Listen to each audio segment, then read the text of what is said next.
Here we're going to solve a probability problem involving equally likely events. We've got a cooler that contains 8 bottles of Pepsi, 5 bottles of Coke, 4 bottles of Mountain Dew, and 3 bottles of IBC. We've got 2 parts to this problem. First, we want to find the probability that a bottle chosen at random is Coke.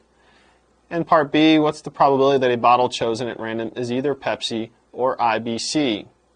Since we're selecting the bottles at random, they all have the same chance of being selected, so they're equally likely. We're going to look at the number of total bottles that we have. We have 8 plus 5 plus 4 plus 3, and that will give us a total of 20 bottles.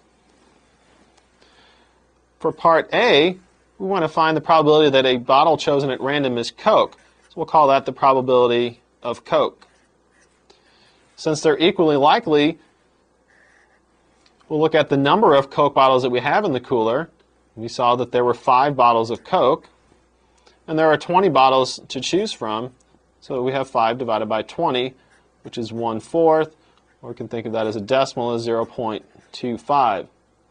So a bottle chosen at random has exactly a 25% chance of being Coke. For part B, we'd like the probability that a bottle chosen at random is either Pepsi or by IBC. So we want the probability of Pepsi or union IBC. To solve this problem, we can think of, again, equally likely events. We look at how many different bottles are Pepsi or IBC. Since they can't be both Pepsi and IBC at the same time, they're mutually exclusive. So we just add up the number for Pepsi and the number for IBC. There are 8 bottles of Pepsi and there are 3 bottles of IBC, so we'll have 8 plus 3. And again, there are 20 total bottles to select from. This gives us 11 divided by 20, which is equal to 0.55.